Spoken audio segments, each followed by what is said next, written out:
What the fuck is up, and welcome to the FANTASM Podcast. I'm Corey Gorechrist. With me, Dr. Benson West. What's going on? We've had a hell of a time. We've been grinding through recording, honestly. This is just end of the night. We're pretty ready to go. Got Blood Red Throne on the show for you guys. And, what movie we got?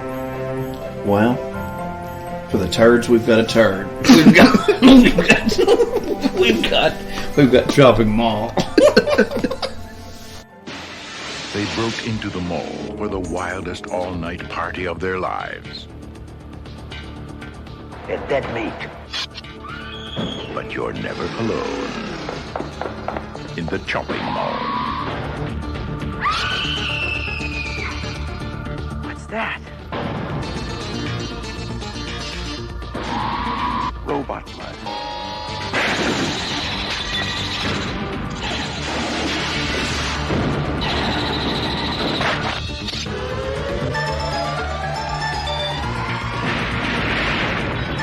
Chopping Mall. Where shopping costs you an arm and a leg.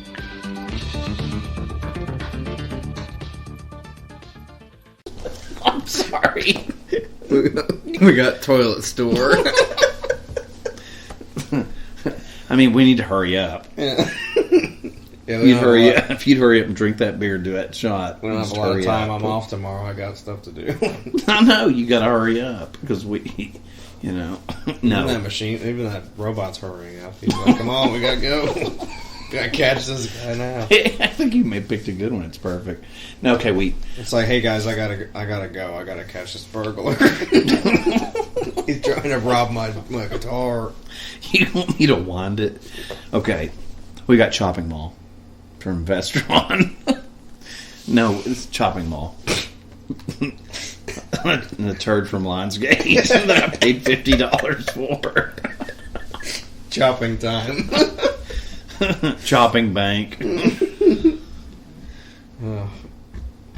The print of this looks good, though. The DVD I had of this looked like dog shit. It looked like it was like filmed. Just like the movie. It's dog shit. I mean, this is a really, very cult film. I really liked it when I first saw it, and then I don't know what drugs I was on when I watched this movie, but I watched it recently, and it's just like the biggest fucking hunk of shit I've ever seen. for it being such a popular movie in horror, it's not good. I guess because it's just memorable. You don't really see any good robots. Is there any skinless in this? I think there's a couple things in here. It needs to be. It doesn't save it. It's like weird chick movies. But let's see when this. I mean, this movie is still going for like $30. Why, I don't know.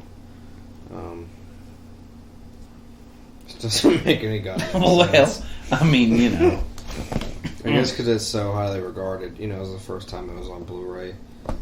Really didn't even need to be on Blu-ray. But that's okay. We took the biggest piece of shit on Amazon and served it up. I mean, it's good for horror collectors. Yeah, I don't think this thing will stay in print. No, it won't. But yeah, it's good to have. It's really funny. I was fond of it as a kid, but it is a really bad movie. It's very, very campy. Let's see. Came out. Fucking shitballs. It came out in 1986. We can do 86 if you want. It's about an hour and a half, which is, your standard comedy film is about an hour and a half anyway. So, right.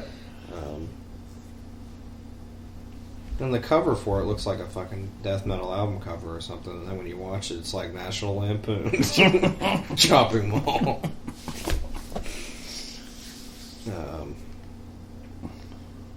Well, it's funny that you said this, because when I bought this, Jens was like, why did you buy that? You said that movie was a turd.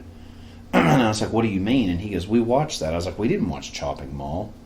And he put it in, and he had some kind of bootleg, like, 20 film DVD pack that had With this chopping in it. wall on it. But it was called something else. It was called like Robot Killers or something. But it was Chopping Mall.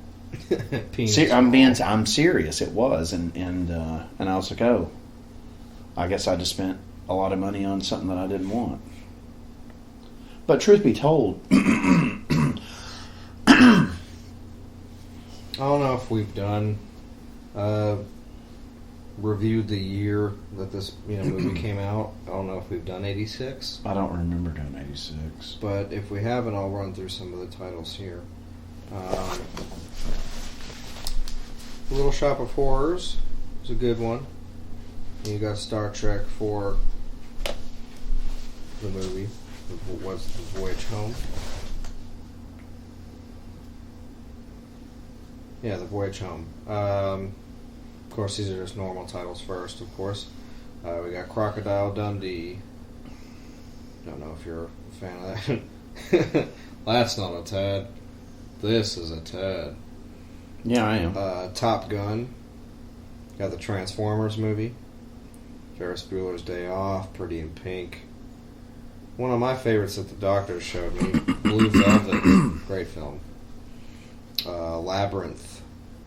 Got Stand By Me. You got another doctor favorite, The Fly remake. You got Aliens, which is really an overrated movie. No, we've definitely not done this because I just pulled up the movie. music and I don't recognize any of this. Howard the Duck, which I don't know why people like so much. Back to School.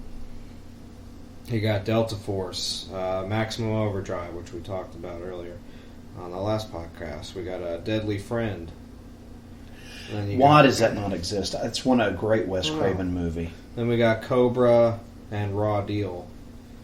All the ones I'm going to touch there. And then when we move into the horror, we got some really good ones for horror movies. 1986, we got Night of the Creeps. We got From Beyond, which we will definitely be doing. We haven't picked the right time yet, but we're doing it. Critters. We've never done this. Friday the 13th, Part 6. Jason Lives. Another one we need to do on the podcast, The Hitcher from 86. Love that movie. See Thomas Howell? Yes. Rutger Hauer? Oh, yeah, that's great. Texas Chainsaw Massacre 2, which we've done and we will be releasing eventually. It's just a horrible thing, but it's we'll watch it. It's funny. Terror Vision, which we talked about on the last podcast. We should talk about 86 for a second, though, because this is a 30-year anniversary of 1986. Right now. Oh. Yeah. It's 30 years. Of all these films. So some of these that aren't on Blu-ray need to be Demons 2, Henry, Portrait of a Serial Killer, Witchboard, which we need to do on the podcast. I love that movie. I've got it. Slaughter High, which is a great movie. Never seen it. It's good. The Wraith, 86. We got House, which we will be doing when that drops from Arrow. Dead End Drive-In, which I want to check out. I've never seen it. Trick or Treat. One of my favorites. Vamp. One of my favorites.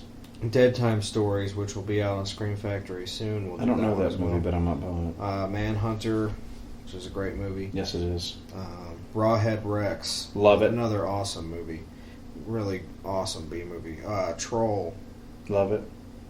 And we got Nightmare Weekend and Nomads. Nightmare Weekend, that's out on Blu-ray. Breeders.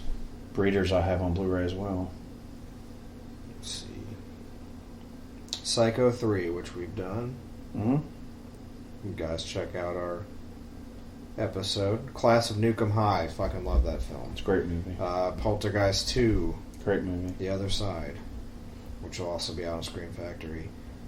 And that's all the ones I'm going to list here. Doctor, would you like to some music on stuff? over to the music for me? Yeah, I'm just going to kind of bounce around. Oh, wait, here. another big one, sorry, that I totally missed from 86 is Highlander.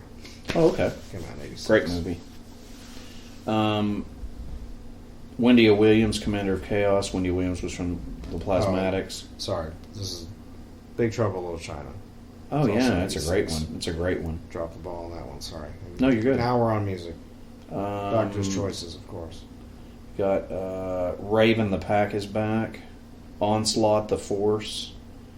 Dio's Intermission, his live EP. Awesome. Metal Church is the Dark, which is my favorite Metal Church album. Is that the second one? Yeah. That one's awesome. It is. That was my favorite, too. Watch the children pray or whatever on there. Right. Let the children do some shit like that. I don't remember. Quiet Rock QR3. Well, we got a good Robo-Kill there. Not Judas bad. Priest Turbo. Perfect. Black Which Sabbath. is also, Black Sabbath 7th Star. they're already dropping the 30th Yeah, that's about anniversary to of come out. Turbo, That the comes out special beginning of edition. next month. Right. Alice Cooper Constrictor. Best album. That's, of course, part Nuclear 6 game. Nuclear Assault Game Over. Awesome. Cinderella Night Songs. Got any hairband fans out there? David Lee Roth, Even Smile. Sodom, Obsessed by Cruelty. Awesome. For me, I have to plug this just because I love both of these records. Rats, Dancing Undercover, and Queensrÿche's Rage for Order. Sepultura, Morbid Visions. Metallica's Master of Puppets. Fate's Warnings, Awaken the Guardian. King Diamond's Fatal Portrait. Flotsam and Jepsen, Doomsday of the Deceiver. Iron Maiden, Somewhere in Time. Dark Angel, Darkness Descends. Creator, Pleasure Kill. Slayer, Rain in Blood. Megadeth, Peace Sells But Who's Buying. Destruction, Eternal Devastation. I'm not done. There's a couple more I want to do. What a year for metal. 86. This is the last one. I saved, in my opinion, the best for last of these. Ozzy Osbourne, The Ultimate Sin. Oh, yeah. So there you go. Because when I first looked at the list, I thought we had done it, but I was like, no, we haven't. We've done 85. We haven't done 86. Shot in the Dark. Yeah. Well, this guy in this film I can't stand. That motherfucker. He's been in a lot of stuff. He's the gum chewing. There's blood hole in this movie. Him with the glasses? No, the guy chewing the gum with the mop. With the mullet? Yeah. He looks like a ball sack. And he lasted the whole goddamn film, too. It's annoying.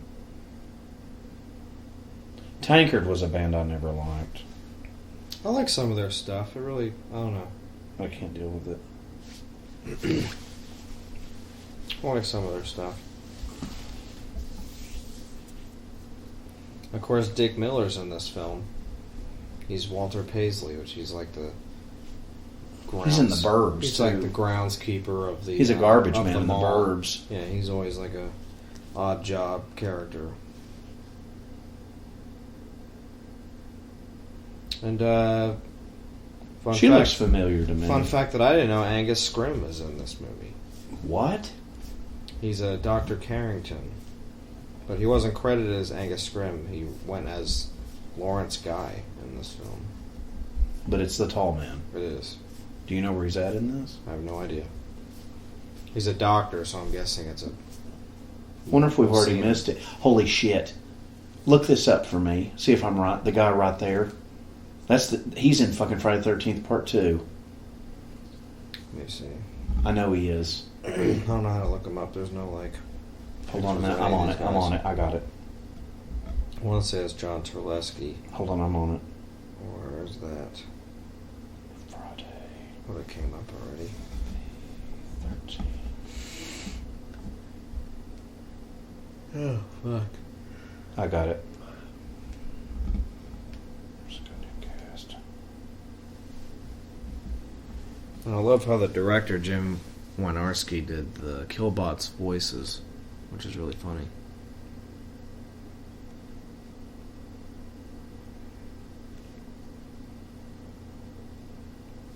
Nick Siegel, maybe? It's not him. He was in Electric Boogaloo. It's not John Furley.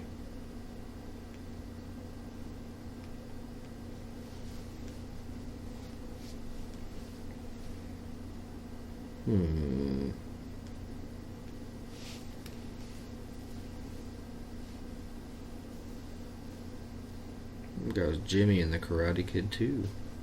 Oh, no, that actor is the guy that was staring at the girl that I like's butt in Part 2.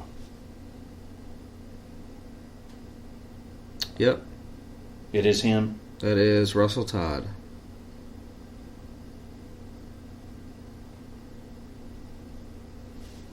And he played Scott in Friday the 13th Part 2. He's also in High Mountain Rangers. I don't know what that is, but he's from Albany, New York. He's awesome. That's enough to keep this movie right here, the fact that he's in this motherfucker. That guy's in everything. God damn, that's the guy from fucking... God, what is his name? That guy on the left has been him. He has been in a million things that's horror and TV.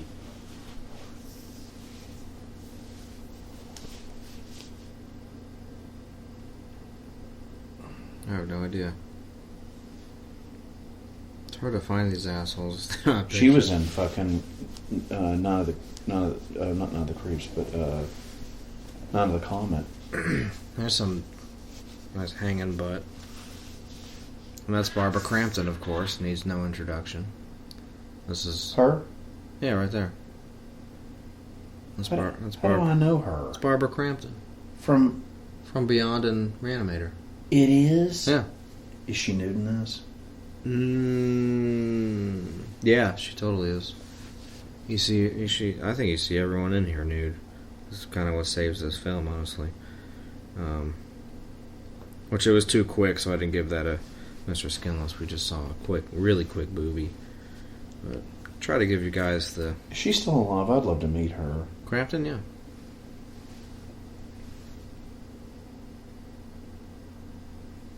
God, that looks horrible.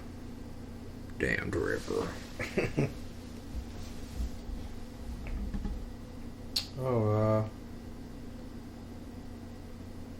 One of them in here is on Deathstalker 2.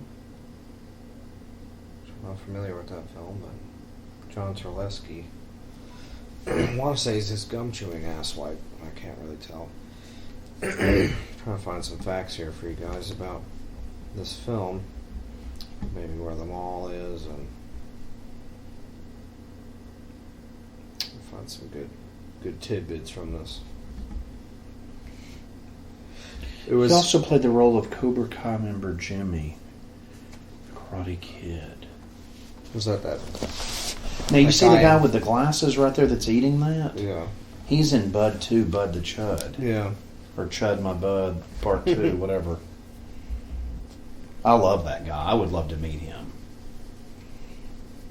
This film was shot in a real California mall. They were allowed to, as long as they didn't remove, they did not damage any of the mall, and they removed any traces of their presence before the mall opened at 9 a.m. It says the head of security, and I'm getting this from IMDb. God damn. This is while the mall's head of security didn't like the filmmakers and was constantly accused the guy you don't like? Of causing disrepair. The mall's owner was supportive of the film and made sure the production was able to complete its work. The guy you don't like is in Deathstalker 2. That's who that is, John Terlesky? Thought so. I love him. I mean, in that. Yeah, he's just he's a rear in this, but let's see. He's also an Appointment with Death, which is a good movie. Dick Miller played the same character as he did in A Bucket of Blood. Jesus, he's in Secret Admirer with fucking C. Thomas Howell. I've got that on Blu-ray. That's another read. Yeah, John Terlesky. I'm keeping this. This movie's got a lot of good people in it. No, that's why it's good. It's the cast of this is actually really good. It is. It's almost an ensemble cast of B movies. It really is. I mean, it sounds dumb, but it really is. And 86 was a great year for music and horror. And this, I don't know. This is just a cult film. I guess the cast has partially to do with that. But yes, it is. That is him. Are you ready?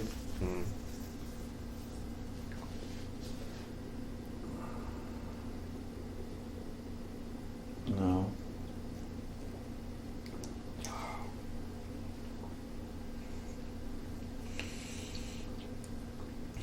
Okay, I've already looked him up. Ooh. Well, that was a toast to... See who else I can see. Okay, so there's the Friday the 13th part. What about that chick with the dark hair right there? I swear she's been in something else. I'll say cheers to... And that's the guy that's in Deathstalker? No. It's the guy that's the butthole. The gum-chewing butthole. Have you seen what that Deathstalker and Deathstalker 2 is going for? A lot.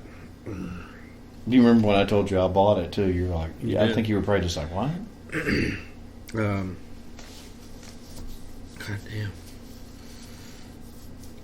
I want to say that black-haired chick is Susie Slater. If it's, you're going to think I'm crazy. Slater. I think that girl with the dark hair was in Friday the 13th Part 2 as well. I swear I do. She's in Savage Streets, which is with, what's her name? Linda Blair. Okay. Bunch of crap. I don't know. Big Picture.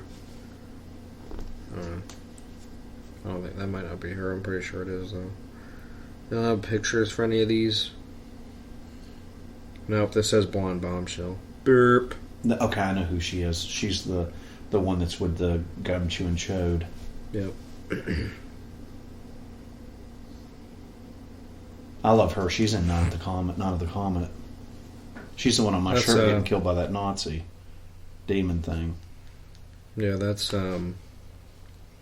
Kelly Maroney. That's who the dark-haired chick is, or her? Yeah, her right there. Yeah, I love her. She's in Fast Times at Ridgemont High. Yes, she is. Kelly Maroney. And you gotta love Barbara Crampton. I always thought she was hot. And I don't even like blondes, but she's always been No, she's hot. a crush of mine. No, she's hot. And she's a scream. I've jerked off to that thing in From Beyond like 10 times, 100 times. This doctor has been from beyond. It hit me. It gets this. It gets the... Yep. It does. God, what is that? Scream Queen Hot Tub Party? Is that something we need You to spilled find? beer or something on the floor. I did. put my goddamn foot in it. She's in the Scream Queen Hot Tub Party. Who is? Kelly Maloney. Oh. I mean, she's not. So who's that dark-head chick? We'll see the review for this. Hang on. As a diehard fan and a Jim Wynorski fan in particular, I can honestly say I never thought I could be so happy. Scream Queen Hot Party. He didn't say Hot Tub Party. He just says Scream Queen Hot Party was a magical journey of wonder and merriment. This guy whacks it too much. In other words, there were breasts and skimpy nighties galore. It's always a pleasure to see these ladies, and before seeing in the movie, I had already pretty much seen every film each had made. I agree with another reviewer that Linnea Quigley should have been involved. She is, after all, the all-time unquestioned reigning Scream Queen, but she did get her own workout video, also with breasts and nighties galore, and Scream Queen Hot Tub Party and Linnea Quigley's horror workout made quite the double feature. I think you're about to get a Mr. Skinless. Oh, man. Well, that's her, too, though. That is her? That's the one we're trying to figure out who the fuck she is. Yes. I'm too busy reading about the Scream Queen Hot Tub Party review here. That's a Blu-ray? That's from Splendid. No. If it is on Blu-ray, I'm buying it because it's funny. I get 911'd. Yeah, Barbara Crampton, she gets like straight nudie in here, I think. Or maybe it's Carrie Emerson. That must be her. I know what she was in. We scrapped it. She was in the one with the black hair. She was in you named it earlier, the thing with the ice skate. Oh, Curtains? I think that's what she's from. She's from something else because I've seen her in the past 6 months. I've seen her in something we've watched or I've watched. Well, there's the Crampton boobies. We're on the 23 minutes and 28 minutes. We have to go back because I missed it. So Apparently we missed a lot. I don't know how quick we missed that. Barbara Crampton. We're 23 minutes and about 11 seconds. We'll just go from there. You guys can get the exact number here. We're still going. Haven't seen it yet. We're at 23 minutes, 20 seconds. That's when you get the Barbara Crampton. Jesus Christ. Gentlemen, grab your wands. That one guy was grabbing Cheez-Its. Grab your Cheez-Its. Then this whole thing is just Mr. Skinless. She's got great boobs, but she's got a troll face. Like, she's gross. But her boobs are pretty goddamn epic. Yeah, they're pretty big. Well, Those are fun bags. Nipples are nice, too. They're airbags. So you get in a car accident with her, you'll be fine. That's funny. See, one of them's in Death Race 2000. Hollywood Boulevard. Charlie's Angels in one episode. She was Maxie Pad. She was Maxine. She was Maxie Pad. Rock and Roll High School. Buck Rogers in the 25th Century. She's on an episode of that. Okay. This is the brunette. Yeah, she was also in Night of the Comet. As Audrey. No, I know who that is. That's the woman from the beginning of the film. Yeah, I think so. She was in Hellhole. I know who that is. That's not the girl we're trying And to find. TerraVision. I think she's that blonde with the rockin' boobies. Dick Tracy, Watchers 2, which is on Vestra now. I think it's Watchers 2. You're putting those out? Yeah, apparently. Nice. It looks like that's what this case is right here. Unless they double feed. Oh, that's DVD. Oh, that's Corey Haim as in Watchers.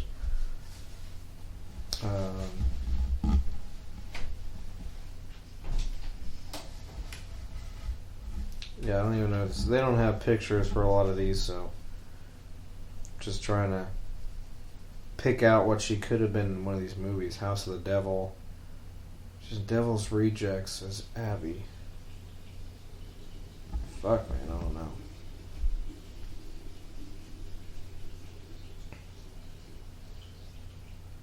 I don't know. But this movie's really good for Spank Bank, so if you guys need a Spank Bank for some serious horror boob shots, or if you like Dick Miller right here, then you get your Spank Bank ready.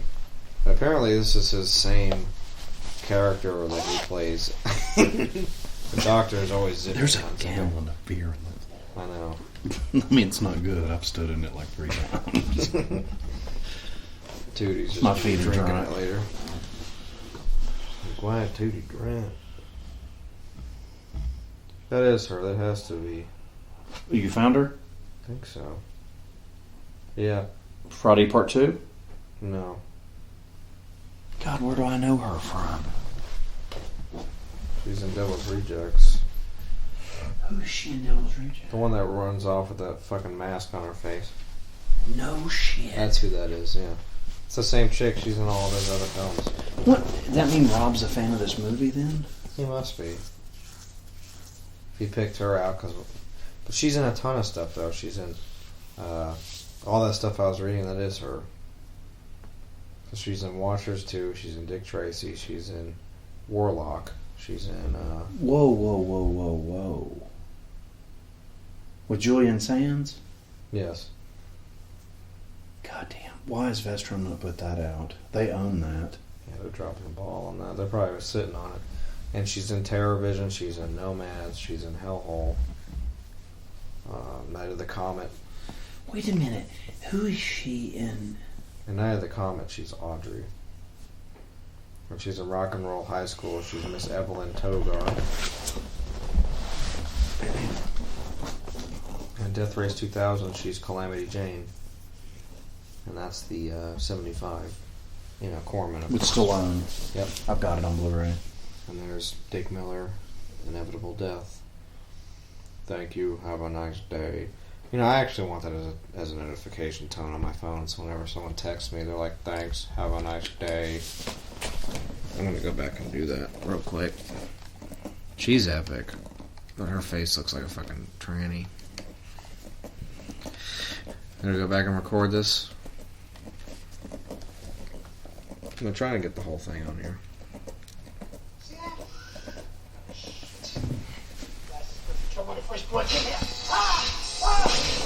Thank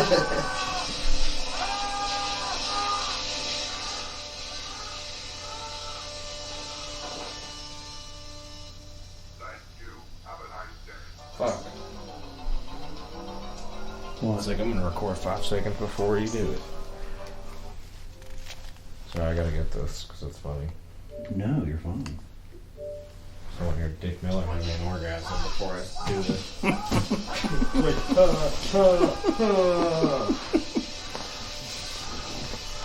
Die, Dick Miller, goddamn.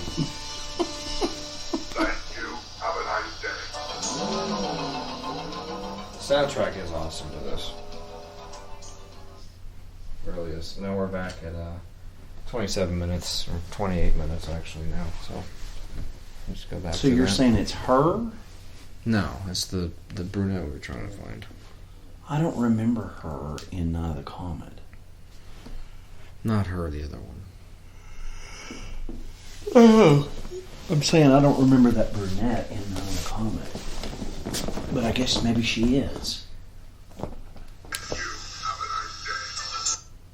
was horrible. Whatever. It's going to be your notification thing. When you I text. didn't even get all of it. It was just like, you have a nice day. I can't even get anything. Fuck you, asshole. Fuck you, you can't get this ringtone. That made me mad. It was like it was whenever we went and saw Motorhead, so a few years ago, like, this guy was wearing a Fear Factory shirt, had Arnold on the back, said, fuck you, asshole. Yeah. Like, of course it did. Like, no, fuck you, asshole. Fuck you, asshole. That's the guy from Deathstalker. Yeah. That's John Terlesky. In this movie, his name is Juicy Fruit Chewing Douche. If I met him, though, I'd get the slick of this movie. Just like, you're such a fucking douchebag in that movie. He'd be like, I know, man. You want me to sign your Deathstalker? Let me sign your... You'll be like, no, but my nerd friend has it. You want me to sign your your Orbit gum pack? Your Trident? It'd be Trident. You want to sign your Trident gum pack? It's cinnamon. I want to ask him, were you even chewing gum during the movie, or were you just, like, pretending? That's some good Why does he have an airline ticket in his back pocket? That's what it looks like. It's either that or he forgot to mail something. It's his gum pack. It's really strange. I mean, seriously, it's really strange. I can't tell if he's chewing gum. He's just a fucking rear end. I don't like him. In this movie, he's just chewing fucking gum the whole time. I can't stand that shit. He looks like Chris Jericho. He's like, I'm in Fozzy, and I do the Lion Tamer. I'll make you tap out real fast. Except this gum, the flavor just won't tap out. Shit. And my breath smells like a fucking car fire. I thought you said he didn't get killed. I don't remember, honestly.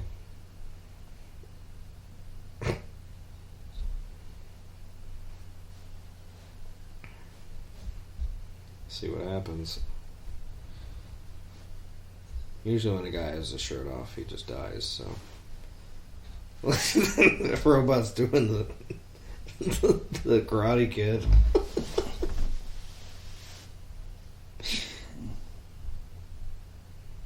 He can't open a door. Use the gum. As a defense mechanism.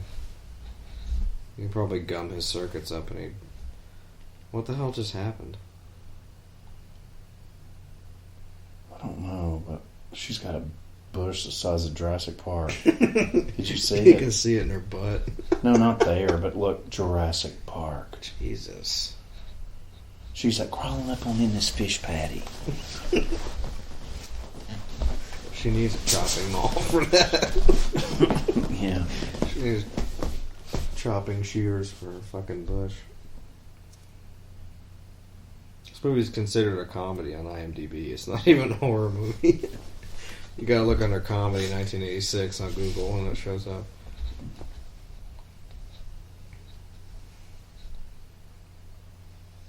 I've seen him in 1,000 fucking things. There's a nice one. Good job, director. We'll do a Mr. Skinless there. About 32 minutes and 20 seconds. You get like a close-up butt. You can almost see her road streaks in her undies. You can almost see her menstrual crust.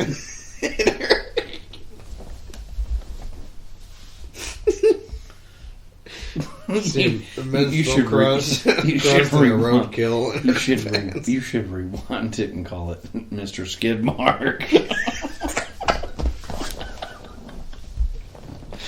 All right, tonight for Chopping Mall and for Blood Red Throne, we've got Mr. Skidmark. They're not even killbots, they're washing machines. Well, to continue with my jokes tonight. Please hurry up, wash her. killer. Hurry up. He's like, please Next wash. kill. Next kill. Come on, hurry up. He's like, please wash your clothes. Hurry up. Next kill. Next kill. Come on, hurry up. She needs to hurry up. She's annoying. God damn. Oh. Hurry up. Next kill. Yeah. Can I ask you a question? This is something that I never knew about this movie. How long and why are they hanging out in a mall? Fucking. I guess they live there. I don't know. They pay rent.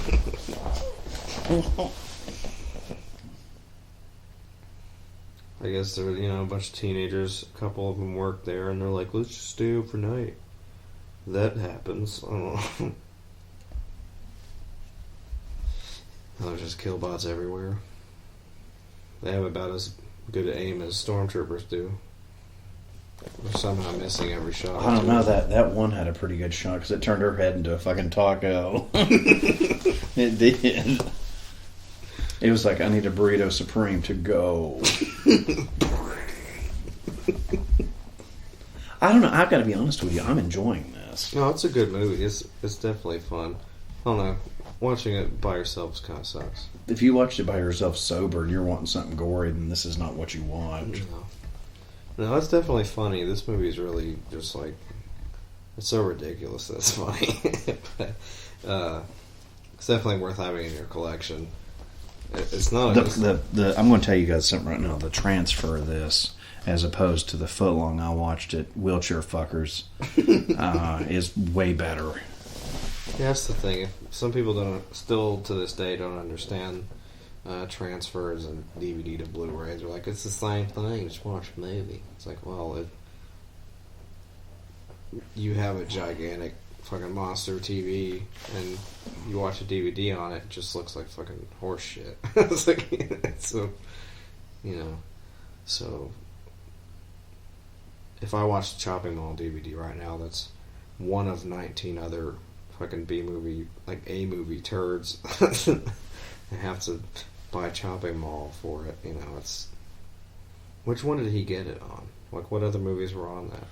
I don't know. It was one of those like things. It's one of those things from Best Buy that's like 14, like a ghetto label. It's like 14 horror classics or something. Like it's called like the 14 best of. So do you know what I'm talking about? Yeah. And but it's not called Chopping Mall in there. It's called something crazy.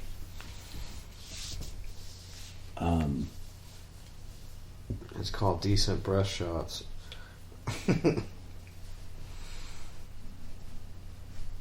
I don't know. I can see what the other titles are called. I'm sure they're on here. If they had other titles on it. Whee!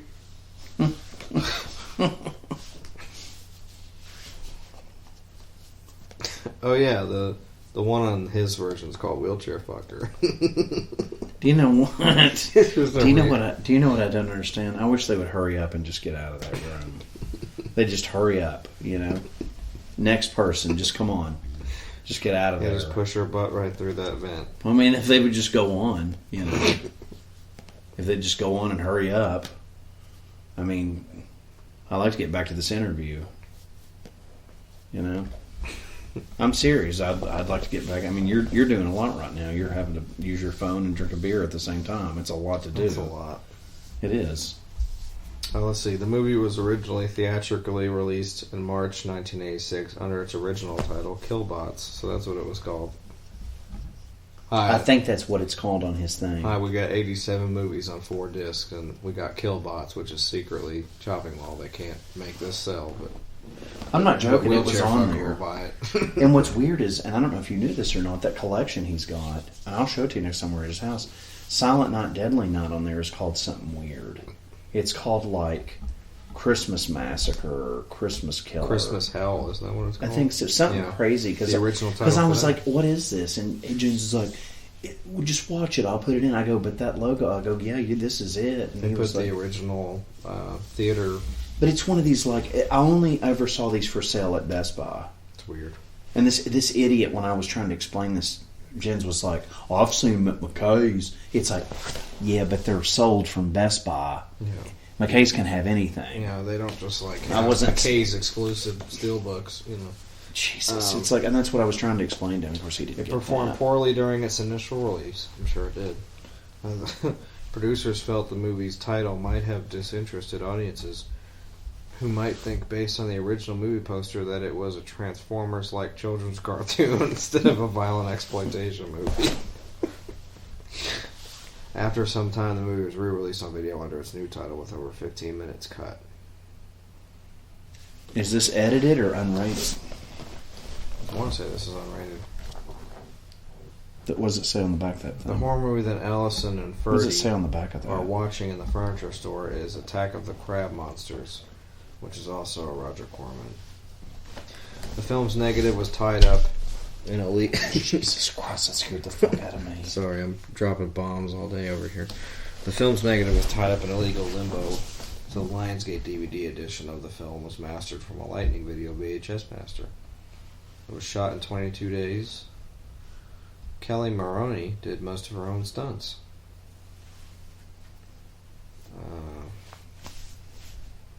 Let's see.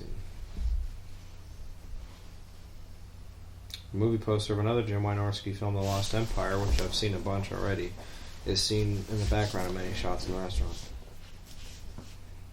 What other movies has this guy done? Yeah, it says John Terlesky's character of Mike is seen chewing gum in all of his scenes. It's really fucking annoying. There are talks about making a sequel I'm gonna get after you a the film. shirt from. I'm gonna have Fright Rice make you a special four Just fry his shirt. face? Just with chewing gum going. I would wear it. Honestly, I really would. There was talks about making a sequel after the film rallied to earn decent office returns. In the back of the shirt, I'll say chewing balls. Oh shit, this is awesome. I didn't know this. This is actually cool. Filmed in Sherman Oaks Galleria, the same mall used in Commando a year earlier.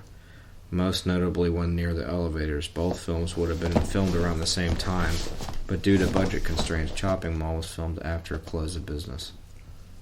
So that's pretty awesome. And this has a campy Commando feel to it. It kind of... I'm actually enjoying this. Now, your reaction you had when you watched this last was the reaction I had when I watched it at Jen's. I was like, "This is a fucking turd." I mean, it is a turd, but it's a watchable No, but you turd. don't understand. Like, I Like, mean, it I really is bad. was actually mad. I was like, "This is a fucking turd." It's not like Mutilator turd, but it's a turd. But it's a good... But it's no, but I'm not. But what I'm saying is, and the reason I was saying that, and I want to tell our viewers this, It's a turd on viewers, purpose. listeners, I want to tell people that are viewers. I'm a fucking moron. The people Listeners. that are right. Anyone that listens to this, this is the deal with this film. Do not go into this thinking this is a horror film. If you go into this and just want to watch like a late night weekend B movie, it's perfect. Yeah. But if you go into it wanting, mutilations and kills, you need to buy Blood Rage. There's 10 kills in this movie. No, I know. I'm not Body saying count's there's no pretty good. kills, but it's just, It's not like a gore I don't fest. know how to describe it. It's just not. Because when I watched him, I was like, this is a fucking smoking turd. And he was over there going, I mean, you see... because he gets his feelings hurt if I tell him anything he owns is a turd. And it's like Jen's. Half your movie collection is a shit farm. It's like Adam Sandler would be like, you got a good collection. I mean, you see everyone's tits in the beginning. Like, they're already like, here's her tits, here's my tits, here's my tits. I mean, that's a good opening to it. We didn't see the chick from, the chick that I was talking about's tits. No, you didn't see hers, and you don't see Kelly Maloney's because she's kind of a troll, but she looks like she has a nice rack going. Despite the iconic VHS cover and ad campaign, the mechanical claw scene gripping the bloody shopping bag never appears in the film. Why would it? That's actually really a stupid fact. Similarly, there is only one actual mutilation in the film, the exploding head scene, which we've already seen. Which was amazing. Yeah, it was. That's one of the best exploding head. That almost rivals the Scanner's head explosion. It does. And the Maniac one. The Maniac I don't is know probably that my Maniac favorite. one, and I know Tom was a butt, but it's nasty. I don't care. I can go back and be like, he's gonna be at that Days of the Dead. Tom is? Yeah. I'm not giving him another Blu-ray for him to almost like smash the spine with, but I am gonna try talking to him again. I'm gonna do it. I'm gonna be like, did you have your whiskey shot, or do I need to come back Well, tomorrow? have I told you what he did? Have I told you what he did to me the last time? This is what he did when I don't know if I've explained this enough on this podcast, but when I walked up to Tom Savini, he wasn't even at the table yet. I was standing there waiting for him to come back because I saw him walking. And he comes back. And it's not like I'm in the wrong for standing there waiting on somebody I want to see, so I don't want to get a fucking line and I can't talk to him. Because all it takes is one asshole to stand in front of me, and then they're going to talk to him for like 45 minutes. Mm-hmm. And somehow he's not going to get the spinal tap where he ruins the Blu-ray disc for me that I paid $30 for. And $50 for additional dollars for a George Romero autograph. All it takes is one guy in front of me to be like, "Hey man, fucking Donald's dead, and from dusk till dawn, man." And it's going to be 45 minutes of me standing there waiting on him. So I stood there and waited by myself. There was no line. And he has like a bottle of whiskey or like a whole... Sorry, I had my feet in Coors Creek. Coors Creek in Dark River. He has like a whole like solo cup full of like whiskey, because it's like one of those, you know, clear cups. And you can see that it's not beer. It's like Booze. Yeah, it's booze. And he just like walks up and he downs the entire thing.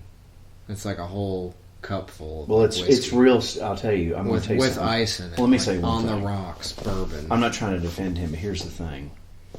I mean, he's probably really stressed out. He probably was having a meal with that before. And, you know, he just wanted you to hurry up. Yeah. I mean, that's what I mean, seriously. He's like, let's he probably just get was this fan over with. Well, I mean, I'm serious. I think he's just like, you know, because I know you had asked him some stuff. And he's just like, look, next question. You know, I don't have time to deal with this. Yeah. You know, hurry up. You know, because, I mean, he's got a lot to do. He needs to sit there and sip his whiskey and be an old fuck. Yeah. Because it's, you know. I mean, he He's didn't prick machine. He didn't even.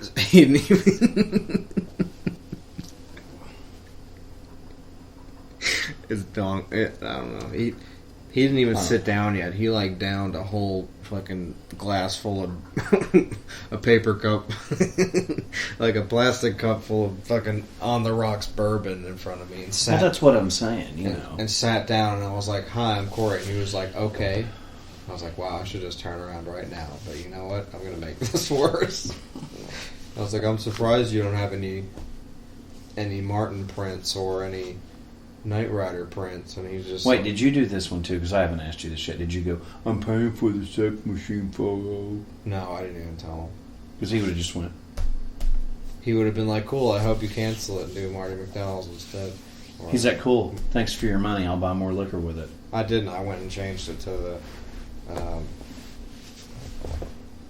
whatever, the Clockwork Orange one instead. Who's on fire? And he's a way bigger actor, and it was actually $10 cheaper to do. Who's his on photo. fire?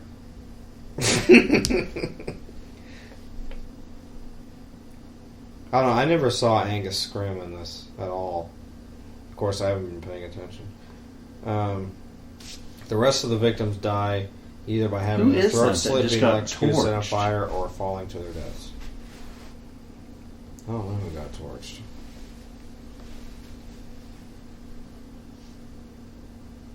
Did you see that? They passed a lingerie store. There was a red thong in there. Nice. It's a blood red thong. Yeah, Oh man. it sure was. You guys, I don't know Blood Red Throne if you guys have thongs for sale. I know a lot of bands are doing it now, but if you can put out a blood red thong, that would actually be really funny. I know, and hurry up and put them out.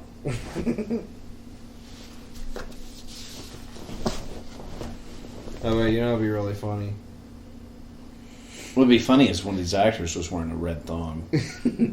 Yeah, like the dudes, like the guy chewing gum bends over and he's got a blood red thong. God, man, I haven't seen that store in forever. I just saw it just now. You know what this mall also looks like? The one where they shot Fast Times at Ridgemont High. I don't think it is. But It looks like it, though. it might be. That's Angus Scrimm in this movie. I would have definitely noticed him. You found a photo of him? He must be at the end or something. No, I want a bust of Michael Berryman, like just his head. Like a little like statue. He's a strange-looking man. A statue of him. He's awesome though. He's a shit. fucking I love rules. him. Hills Have Eyes is amazing. We were at one point. We were in.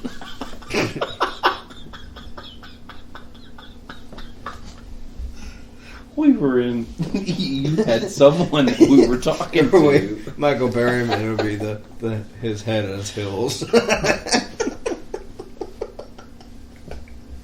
That's really messed up. I love him to death. I want to. His head as Hills. Can I say something real quick? I think it's because I've been dipping my feet in Coors Lake. But Coors Lake. But here's the thing. I spilled beer. Corey needs. You all need to know this. Corey lives near Coors Lake. I'm left-handed, so I spilled everything I held. But here's the thing. I want to send out a personal fuck you to Sid Haig, that bald prick, for telling that the manager person or whatever her name was, that cunt, that she shouldn't let us have any other actors, because it's obviously what happened. Yeah, he was did. in very good contact with the talent agent that also apparently had several other contacts of actors I looked up to and people we were wanting to get on the podcast. Which things happen with that. You get firewalled. I get that. But that's not what happened. That bottle of Tabasco looks like a fucking Jack Daniels bottle. Yeah, it's goddamn huge. Tabasco and Diet Coke. That's all these people were fed for the 28 days they did on this film. But he wrecked it. He had to have wrecked it. He didn't know he was talking about. That Gorecrest kid's a little queer. I don't know what happened, but all I know is he's just like, you're listening to Phantasm Podcast. You're listening to some quirky fucking bullshit. And it was that episode. You're listening to some little kid in his fucking apartment. I wish you would let us read. You and I do a commentary over that interview, because all it is yeah. So tell me about your childhood. Yeah. He didn't say a fucking word, and it was just a nightmare day. That's my fault. It wasn't your fault. I had plenty to go off of, but I'd never done an interview by myself. He really hasn't done anything besides that Rob Zombie shit. Sure he has. He comes to Knoxville, takes pain pills. He's right. I mean, it's true. He's from he was born in 1820. He's a fucking vampire. He was born during the Great Depression and somehow caused the Great Depression. And then that's a little harsh. The truth is, he fought in the Civil War for the North. Yeah, he fought for the South. Yeah, actually, he did fight for the South and lost. That's why he had to. Rob Zombie had to give him money. Rob Zombie had to fucking start a Kickstarter campaign so he could eat. But I appreciate him shitstorming us for no reason. We didn't do anything because did you ever check? Because he never put us on that side either. He's like, should I Phantasm Podcast? But he never put you on his side, did he? He said he was going to put us on his website. And, never happened. I don't even think he knows what a website is. He was like, do I have a website? And they're like, yeah, you do. He's like, oh, well, thought I was supposed to put some fat kid in this apartment on there. Well, what I never understood with him... It's like, oh, did you not get around to it? Because you're too busy going to every convention that ever happened to get money? Well, I mean, look, it's not a horror convention unless Sid Haig and Kane Hodder are there getting pain pills. No, Bill And drinking, and Bill Moseley drinking Bud Because Ice. that's the Titans of 4. Oh, there we go.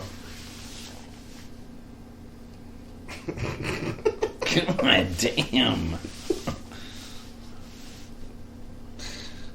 Oh, man. But I mean, it's just ridiculous. You hear them negotiating, getting them here. They're just like, look, you can have any pain pills you want and as much Bud Ice as you want. You can have whatever you want as long as it's Bud Ice and pain pills. We'll buy you 2 meals a day from Crystal. You can have some Wendy's. And he's just like, okay, I'm in. You tell that little faggot cocksucker, son of a bitch, and his little faggot friend, I ain't doing no more of their podcasts. I don't even think he knows what he did. He probably thought it was a goddamn radio spot for something in L.A. You're listening to the Phantasm Podcast. I was like, I'm listening to a geriatric old dipshit. What I want to do is have an episode where Ken Foray comes on and whips his ass. Like Dawn of the Dead style. Like zombie style. It's like, here, you old zombie bigot. And you fucking blow his head off. Yeah, he didn't post anything about that. But what he did post is he's going to be on the Food Network. What an asshole. I baked my own pie because I was bored. Well, you know, I waited, and I'm not trying to burn bridges, but I'm burning this one because there's obviously nothing coming out of it. And that woman, you know, I mean, it's not a big deal. I mean, I guess her genital herpes were bothering her and she didn't want to give us another guest. I'm not really sure. But either way, I don't think it's funny or professional to act like that. But, you know, I mean, we contacted them a couple times and they fucking did this. And we've had people do this to us and stuff, of course, before. We've also, you know, been rushed through things, which I don't appreciate. But the main thing that I don't like is when someone says they're going to put this stuff up there, and that woman did promise Corey that they were going to give us. Michael Behrman was one of the people she represented, so that's what got this going tonight. But you know, it's just bullshit. You know, I don't think it's fair, but whatever. I guess, as my dad would like to remind me constantly, life ain't fair. So, which is a horrible thing to tell somebody when they're upset. Hey, I've had a horrible day. Life ain't fair. But yeah. So anyway, I probably shouldn't say that. You probably should edit all that out. But either way, you know, fucking clown bastard. It's just bullshit. You're listening to the FANTASM Podcast. The way he even says it, it's like, is this an episode of Mr. Rogers? It's a beautiful day in the podcast. A beautiful day in the podcast. Won't you be mine? Yeah, the shitty thing. I was so excited for that interview, and then I know you guys should have heard the original intro. It was like, yeah. It was playing all this Rob Zombie stuff. It was like, yeah. And then Corey was going to be like, yeah. This will make you puke. You ready? Okay. This will actually make you vomit a little bit. I don't know who these people are, but just the picture of it. Is that from here? No. People from here can't afford that kind of makeup. Oh, that's right. That's probably like a... but anyway, but you know, and it's fun. But I thought it was unprofessional. I mean, he did the thing with us, but... I mean, the dude's almost 80. You'd think he'd have some fucking class by now. No, he doesn't. I mean, he was shitty to me, like, nonchalantly on the podcast, very openly, just like, yeah. You know what he's probably doing? He's probably reading Reader's Digest, taking a shit. You know. I don't know, it was very annoying. While I was doing it, he didn't even help me make it not awkward. You know, there was a couple points in the episode where he actually you know what I figured he would have done? tried to kind of salvage it, but I think for the most part he was just being a fucking butthole. Well, you know, the thing that bothers me about it was, you know, I mean, at least he wasn't like, next question, next question, next question. Because that's something He I think... basically was. That's actually worse, because at least then I get some prompt to be like, okay, I guess I can keep going with this. But with him, he would just like, this is his interview. It's like, Yeah. If people want a short interview with us, they should tell us and not just expect us to be psychic and figure out stuff like that. That's my whole point with it. You know, Right. you know, if you want a short interview, then you need to let us know. We're not fucking psychic. We're also not getting fucking paid. So, you know, Corey takes a lot of his personal time away from his other half and his, you know, double jobs and every other goddamn thing he has to do this. We're not getting paid. I'm not getting paid. And when you do this stuff, you know, if people just kind of let us know what's going on, it makes things really easy for everybody. It makes it a lot smoother. Because even the interviews that I wasn't crazy about, it makes it even more uncomfortable when you have, you know, 4 willing participants and one that's not. Or, you know, too many chiefs and not enough Indians. I don't know. It's just a mess. Yeah. Some people are more respectful than others. It's just God, she just got drilled. you can't really ask people to do what you want them to do. They're going to do what they want to do, and that's it. You know? I mean, I get it, but you know, it's not something we've ran into a lot. But it's like at the same time, I should have known it was going to happen again. We've had so many buttholes. Well, that's the thing, we haven't had that many buttholes, so. No, but and I want to air this out here. Fucking Derek Roddy was a shit. You know, this is a long time ago. He was a fucking cocksucker. Yeah, we're going to have And- that episode put out eventually. He was just such a horse's ass for no reason, and he was really rude and unprofessional. And there's really no reason to act like that, you know. He was the worst. We've had some other ones that weren't that great. It was like I had a fucking gun to their head, you know. Like another one, which I'm not going to mention the name, that would rather smoke fucking dope than fucking do the goddamn interview. Act like I'm supposed to give him a fucking hand job afterwards. It's like, well, all you did was plug a bunch of shitty deathcore bands and some goddamn Red Bull-esque knockoff drink or music label during it. You know who you are. It's fucking rude. It's just ridiculous. I'll go as far to say that. What? Not only was Derek Roddy a horse's ass, he was also a scrotum. He was a fucking snake handling hillbilly. That's what he was, fucking cocksucker. But whatever, you know. I mean, it's the truth. It was fucking awful. He fucking made fun of like half our guests and stuff. He did. Although, you know what I really want to do, and I just want to be honest about this with you right now. drummer because they shook. I would love to get him on here with some of our other shitty guests and just let them duke it out. You know what we need to do? While we're on the podcast with like guests like live, we need to just have already sampled stuff from that Derek Roddy interview and like play it during it, and they'll be like, "What?" And just be like, "Yeah, Nile sucks." Be like, "What?" Hate Eternal sucks. Yeah. Nile sucks. Well, they just paid me some money, so I went and did it. Mike Portnoy sucks. I just handled my snakes. It's cool, man. You know. Well, because I mean, when you guys listen to the interview, I asked him why he tried out for Dream Theater if he hated him, and he couldn't give me a fucking answer. Yeah, he just said, "Well, I really wanted to be in a band that had a lot of money because I'm just a session drummer." Or something like that. So He had but it was just ridiculous. And then he starts making fun of the founder, and it made me mad. And then he starts telling me I'm butthurt because I like Mike Portnoy. And it's just like, if you don't like Mike Portnoy and you like that band, there's a problem. Yeah, But, I don't. But it's just my point being is if you have to act like a fucking a deer's butthole before a hunter shoots it. You know, you don't have to do it on our show. You don't have to, you know, you just don't have to do it at all. And that's that episode. God, looking back on just thinking about it right now was awful. I mean, even we should have known because we actually, which we never do this. We recorded a video, or not a video. God damn it, we recorded the episode, like the movie review, before we did the interview to hype it up to get ready for it. That was the Texas 2. Oh, yeah. We recorded it before we even did the interview, and it was awful.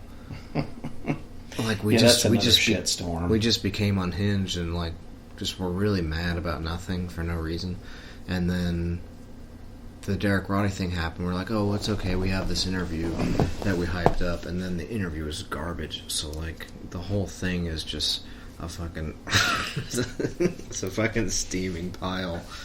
And we're gonna put it up eventually. I mean, we've as had the some Lost some episode. really amazing people on that were really cool. Mostly like and 9 out of everything. 10 were, you know. And some of the interviews you have a lot of willing participants and maybe one asshole, Right. or you know, there's always something. It seems like, but we've had some bad ones. There's been some pretty bad. It could always be worse. You know, some of the ones we've had, but Right. you can always have some where people could be a little bit more willing. But like I said, if as far as an interview length or as far as what you want us to talk about or not talk about, you know, I'm not psychic. You know, we had some rough edges with the some other interviews that I don't know, I won't even bring up, but we've had some where they were difficult, and it wasn't just anything recent. There's some we did a few months ago that I'm looking back on. I mean, they interviewed the guy that sounded like a fucking hateful cocksucker through half of it, and it was just like, okay, well, I don't even know why we did this. You know, if you're just going to be a fucking horse's butt, it's like, you know, gee, well, I don't know why you didn't just call in, and I don't know why you just didn't call in and fart in the fucking mic. Because it served the same purpose as being a shithead. This movie is fucking awesome. Hang on. This robot I just mean, like trolls this dude. There Hang you on a go. second. There you go. That's the truth. If you don't want to be on here, just call us up and fart in the Hang on. mic. You have to actually watch this.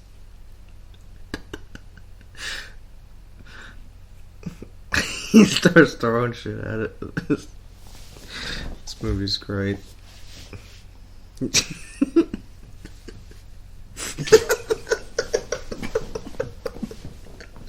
That's the Phantasm Podcast right there. But I mean, just for example, like you Throw know, shit at you, throw right back. if you really, I don't know why, and It's fucking dead. we would have got more out of it if you just called in and been like, hey, this is blah blah, Or just because that's what I think of your podcast. if you're already Because taking. I mean, Sid Haig could have done that. He was doing that. Derek Roddy could have done that. He was actually. I mean, getting, there's he was several actually people that sitting have done down it. on his toilet with his hemorrhoid ass, taking a poo. But This is like this one robot that's standard the test of time. Is still. I don't know what the point of it was. It's like, you know, it's the same thing as sending me the thumbs on Facebook. I just want to be like, I want to send you back a bird. Or a poo. No, just a bird. I just want to send you back a bird saying, don't letting wanna you know send what I back think a- of that. You don't want to send back a picture of your Send me that thumb. current drop. You It's like a turd. you don't know how to top, so you send me an emoji of a goddamn thumb. It's like, well, then I'm gonna send you one of me flipping you off. You know. Or maybe me send you a family photo with it on fire. I don't know, but I don't like getting that thumb thing. It makes me mad.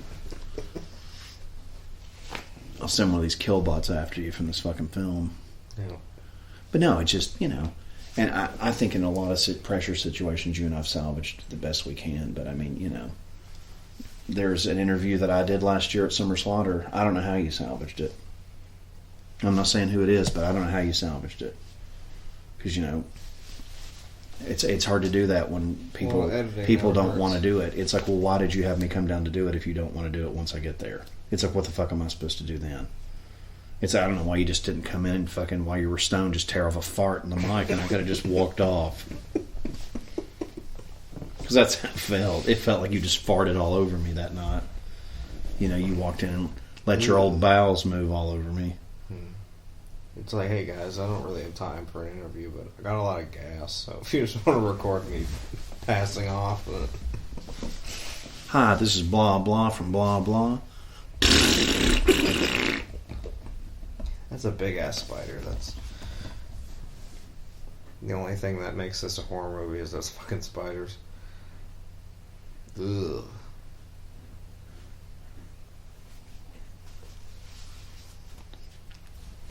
This movie's just funny. It's better watching it now than it was.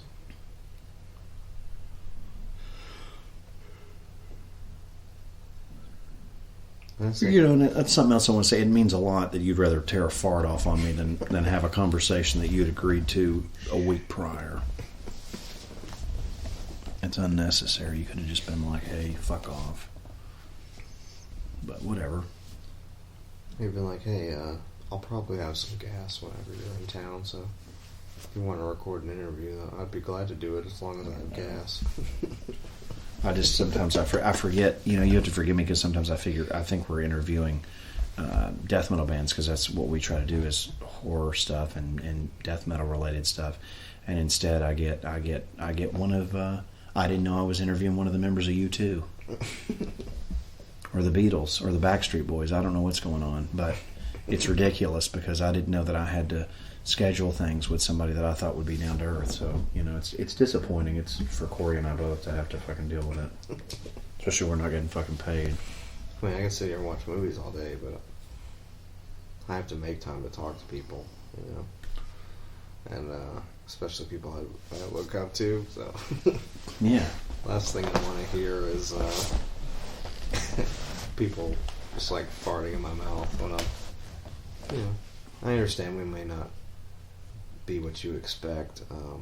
I don't know what people. That's just, you know, it's a good question. What are they expecting?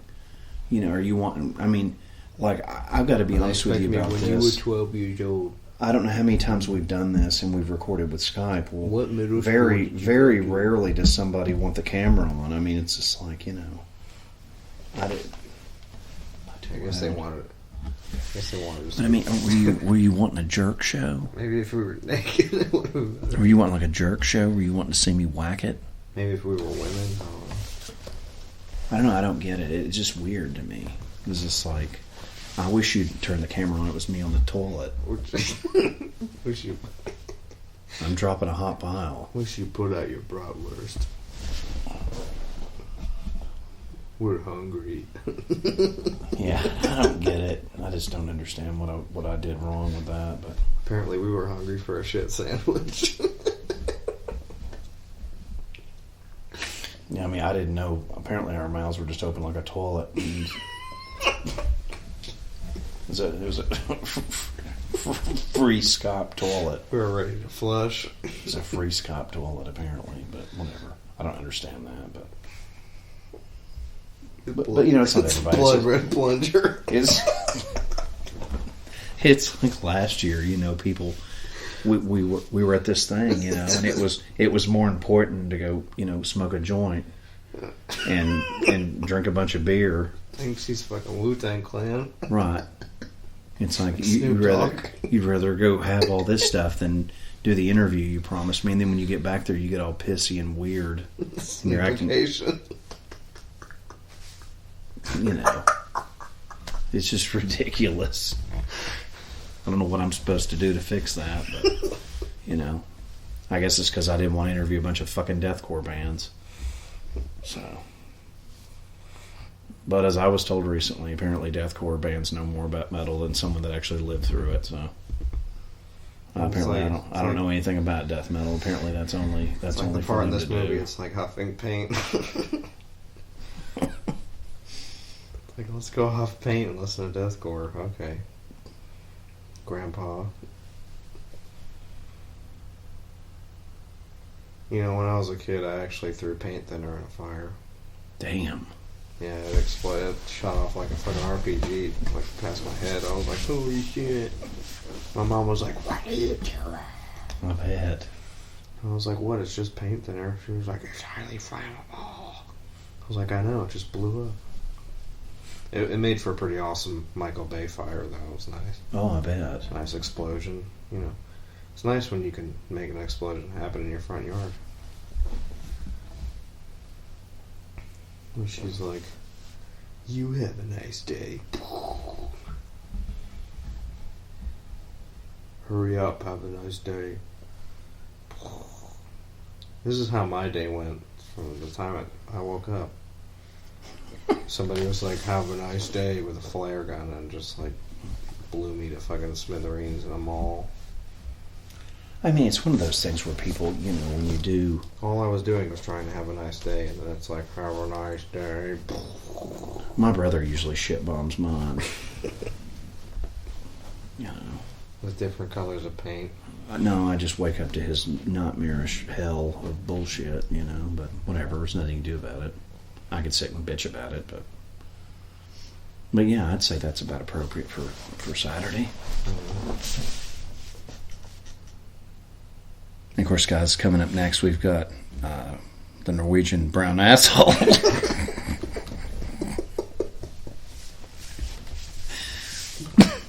You get to hear this prick rushes through the whole fucking interview. That's all he does. He just... His name is Bosco the Boss Man. I can't even... We couldn't even get a fucking word in edgewise with this prick. I know this will never make the light of day, but...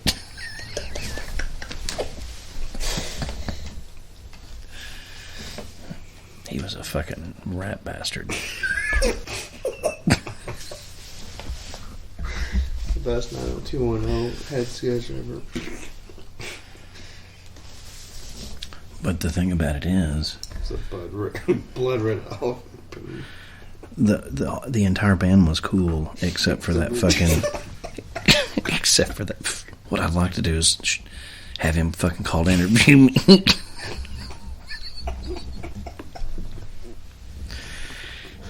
I'd like him to interview me, and all I do is fucking pull my ass apart for it in the mic. So except for Jafar, who's really rude. It's bad because I found the lamp first. The return of Ivan.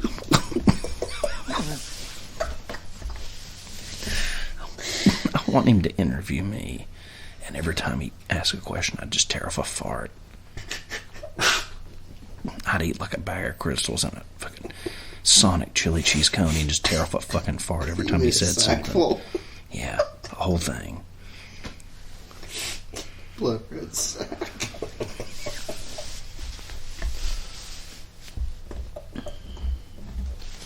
You know, and when you're in a band that was started by somebody from Emperor, it's a little. Even though the thing was, most of the people were really cool, and I appreciate you guys, but your guitar player's a fucking Dimebag Daryl clone douchebag. We can't. I didn't know I was on late night with Ivan Bratwurst. It's late night with Ivan Bratwurst. Special guest, everyone else from Blood Red Throne. When I record vocals, I was fucking my son. Because that's Bosnian as fuck. But we didn't get to talk. We didn't get to talk about anything because he kept muttering. It felt like that interview was 10 minutes long. It was like 20, so... Because he was just like, come on. I'm like, what the hell are we doing around the world in 80 days with fucking every band? It's like, the fuck are you talking? I mean, you think we were interviewing the goddamn Beatles. It was just like, But yeah, I don't even have it in me to be like, coming up next is Blood Red Thong. Yeah, it's because... I bet Emperor would have given us like an hour, which is pretty sad. Because they're, at least they're... Jesus. They're like a way bigger band. Like if I bet the Cannibal guys, the ones we haven't got, would give us more time than that. And even if they didn't, I don't think he would have acted. I don't think he'd been like, next question.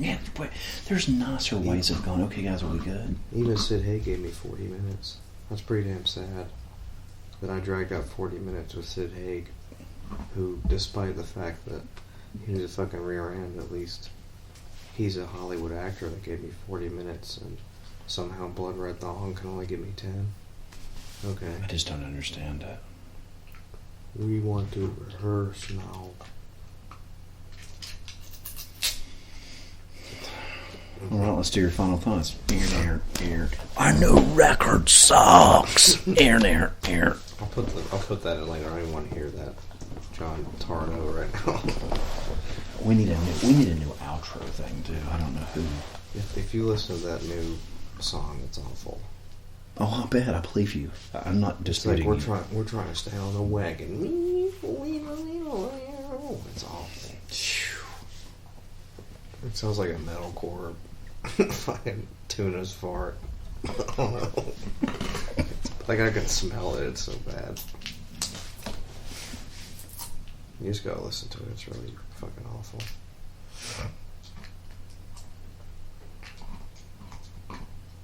Like I don't. It's just really bad. Final thoughts. The new obituary. I haven't heard it yet, but it's fucking trash. No. So cool. What'd you think of that chopping mall? Final album. Maybe you could cut this into like a 30-minute chopping mall thing. Final album. Hold on. We need cash.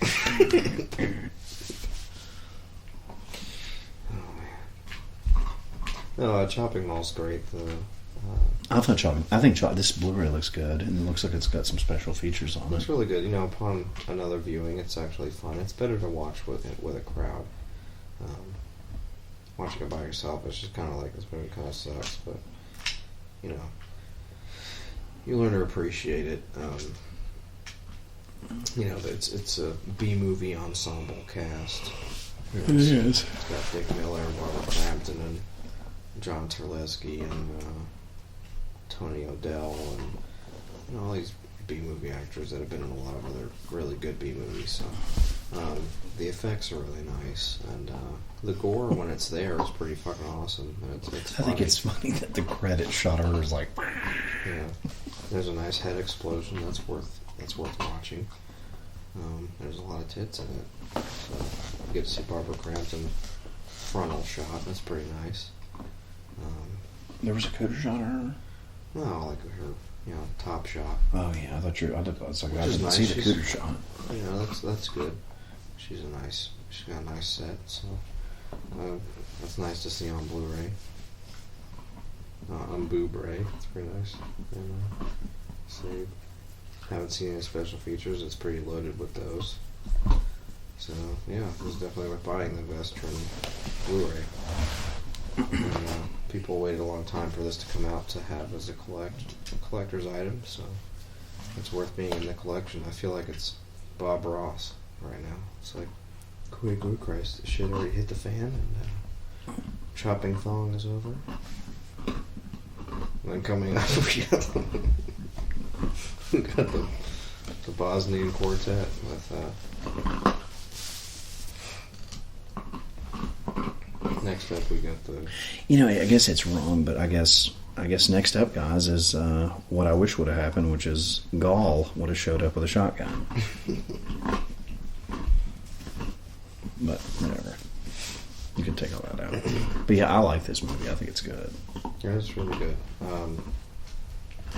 It's just not like a horror movie with slashing and gore. I mean, it's there, but this is more just kind of fun to watch. It's just funny. It's a funny movie. It's listed as a comedy. There's a lot of things. It really is. It's like a... Yeah, if you're behind it, don't take it too seriously if you've never seen it. I don't think it was supposed to be a comedy, but it's so fucking funny. And just, but it's a comedy. And just stupid. And Barbara Crampton is right up there with Linnea Quigley on her acting on this. But it's worth watching. It's fun. It's worth having in your collection. So definitely pick this up. And now we will leave you with Blood Red Throne. So have fun with that one. You might want to just hurry up and skip on past that one. Might want to hurry up and just get to that interview. And, you can listen to our time lapse where we go from 5 minutes to 0.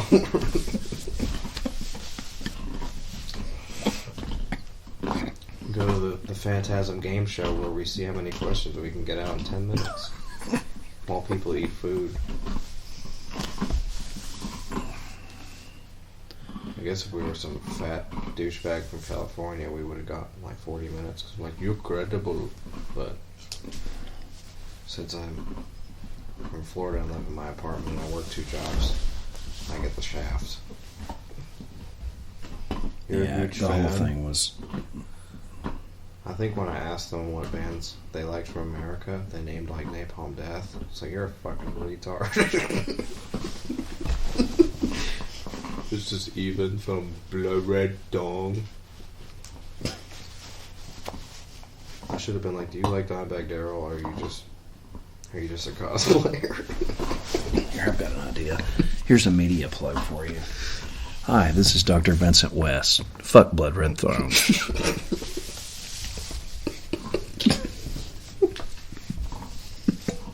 Please hurry up and break up. This is Dr. Vincent West. Phantasm Podcast. Fuck Blood Red Throne. Hi, this is Corey Gordchrist from FANTASM Podcast. And I wanted to get rid of your CDs I had, but so I just put them in the free bookman in my case. They're still there after 6 weeks. But Anthony might steal them. Oh, you can buy the new Blood Red Throne at Marshall's. We also have it in the Starbucks new release section. You can get the single. And don't forget to check out Have a nice day, but hurry up. all right, next question, please. Ivan, I've got a question for you. Why are you being such a pushy asshole? Thank you guys for listening, and enjoy Blood Red Throne. We had a good time, and stay fucking gory. How's it going, man? So, check this shit out, brother. Damn. We got suckers, we got beer, we got some whiskey somewhere around here. Damn, that's awesome.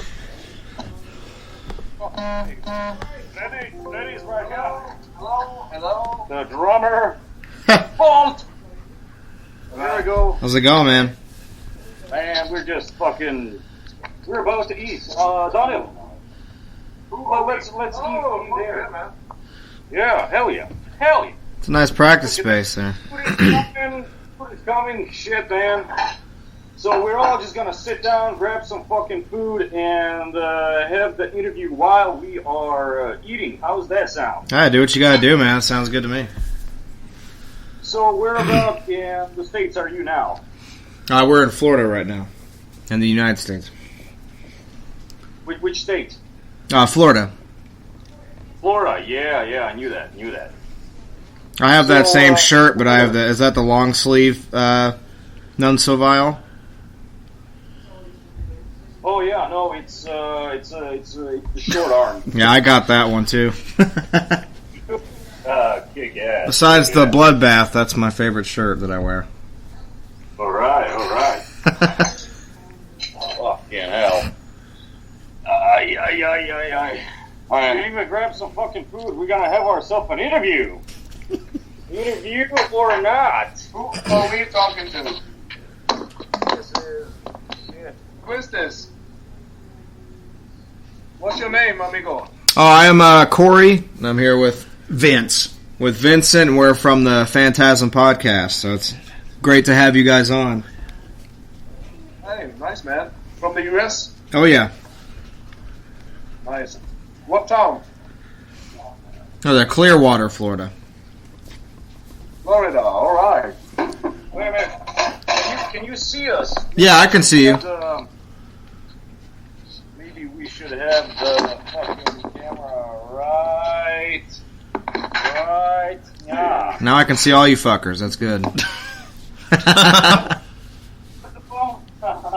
Who are we talking to here? Let me see if I can change the thing over. Florida, you have to put your camera on. Let me see. Sometimes it doesn't work well with the camera. Let me see. There you go. What's going on, guys? Hello, who's your I got the Brujeria shit on right there, seeing it. The Trump shirt. And you guys are having a feast over there now.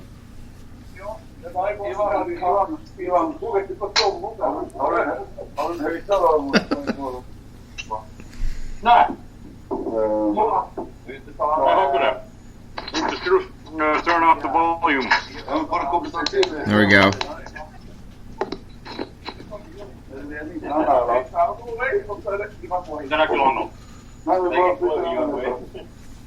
Det är heller inte långt omkring, va? Stick under företag. Där. Jävligt. Men vi hör inte. Det är jävligt det som att göra. Men, so we can hear you, fellas. You good? Good. All right. You can hear us okay? Vi går varmt. Får ner med det bordet där. Så det här är det bättre intervju. Så, fellas. Jag får gånga med det.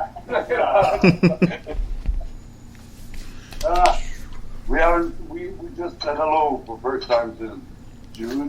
October. You don't remember. I don't Before remember. we start this fucking interview, Right. let's have a taste of some beers and toast for our fellas, and thank you for the interview, man. Gross to you guys. Thank you. Feel a good interview. Let's talk some game time soon, y'all. Of course. So, the first question, go ahead. All right. Well, I'll do like a little intro thing, and then we'll get started. How's that? Sound good? Hell yeah. All right. Well, we are have the honor of speaking with Blood Red Throne. The whole band actually is here with us today, so this is fucking awesome. Everyone, say hello. Give them a good. I just had a toast here. Hey, look at the chicken wings. We do this every fucking Saturday. Right. Hell yeah. It's a good way to. My house. All right. And where are you guys right now? Where is the practice space you guys record? Or you guys practice? We're at Ivan's place. We live all over Norway, but we got in tonight in Kristiansand for the first time in 5 years. Wow. Tonight we're going to have our first rehearsal in 5 years. Wow. Our last rehearsal was my audition. That's not bad. Well, this one is for Dodd and Freddie. You guys were on Monument of Death. I guess that's the first thing we'll talk about. Yeah. How's it going, guys? Hello. Bring it on. And how'd the process for that go with the recording and maybe the, what got you guys influenced to record that record? Monument of Death. Yeah, Monument of Death, yeah. Shoot. Influence? Death metal, of course. What else? No, it was fucking cool to record a death metal album coming from Kristiansand. Right. No other band from this town was playing that style, so it was pretty special. Awesome. So, lucky for me and George, who was in the band at that time. Freddie was living in town at that time. And he was studying, and we just heard that was this maniac from up north. Great skills on drums, and I wanted to play death metal, and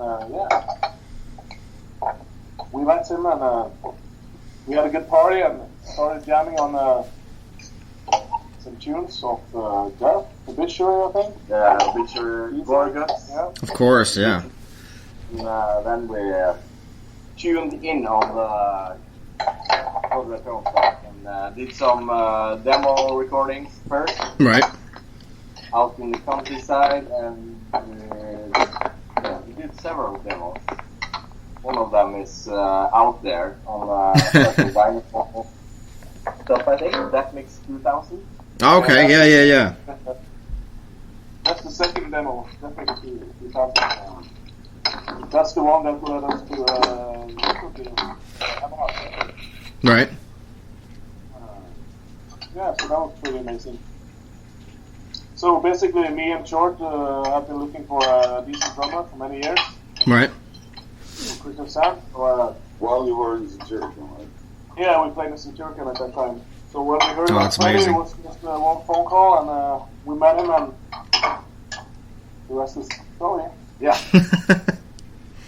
That's fucking awesome. His story. It's his story. story. My story. It's not that phone story. It's hysterectomy.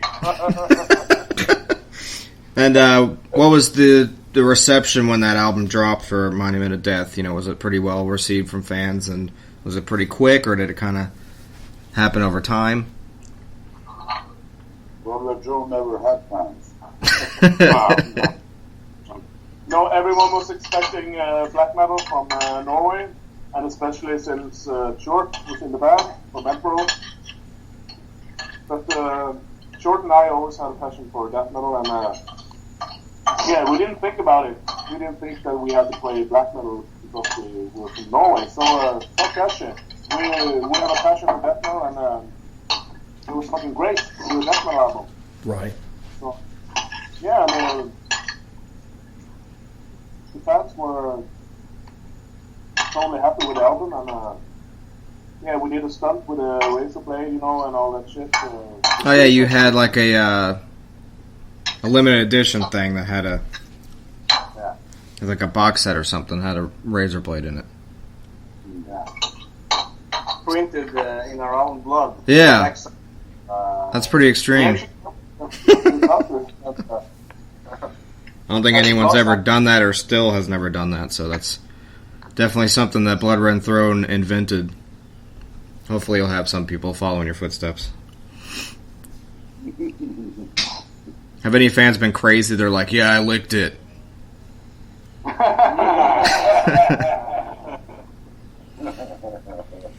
they from Bosnia? Yeah. Maybe, I don't know. I haven't talked to anyone from there yet. What about the touring cycle for Monument of Death? Did you guys play some cool shows with some killer bands? How did that work out? Well, we didn't hear the last question. Oh, touring for Monument of Death. Or festival shows, or have any notables? You're talking like 15, 16 years back. Freddie didn't tour. I didn't tour with Blood Red Dawn after the album. I moved to another city. Oh, wow. And recruited. When I quit, I recruited Espen based Antonsen, who played on the album number 2. He's Wow. from The Sickening. The drummer of The Sickening. Okay. Great, grind death metal from Christian. Cool. I'll have to check that out. Yeah, you have to do that. Of course, everyone listening, if you haven't heard it, check it out too. So he was the first drummer doing live gigs with Blood Red Dawn. The first tour was Primordial, Ancient Rites, Septic Flesh. Nice. This is like 2002, something around there. Right. So that was the first tour. Wow. Pretty amazing. Yeah. That was nice. Now, what was the first American death metal bands you guys played with?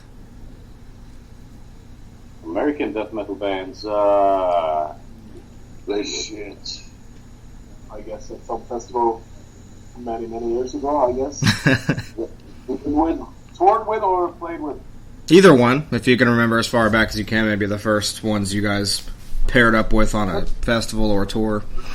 The US was 2010. Yeah. Right. The tour with Jimmy Bogia and then Snake.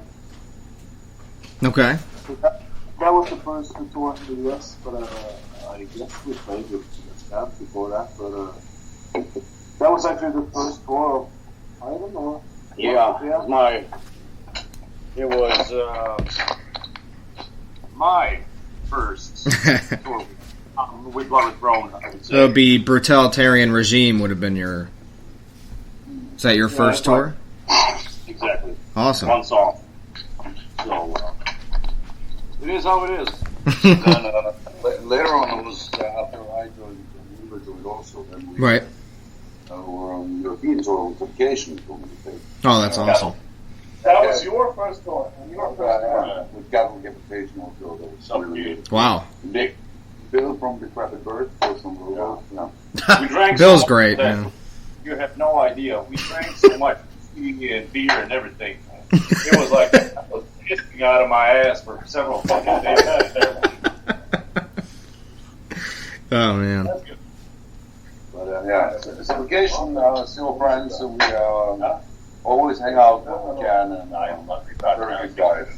Oh yeah. And Cat will too, of Oh, course. shit. We met some guys more regular than Cat. Right. Hell yeah.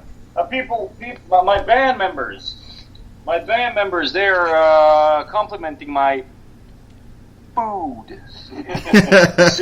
So you made all the food. Freddy is a bit slow, but you know. So what are you guys eating? What did you make for him? It's like a Bosnian dish. Mhm. Since I'm from Bosnia, Oh wow. Okay. it's like chicken and rice and potatoes and onion and paprika. Oh, cool. That sounds really good. Oh, it's paprika. Yeah. So next question. I'll let you go to that one. Be affiliated with it. Yeah, the affiliated with suffering. You guys want to talk about the recording process and tour cycle for affiliated with suffering?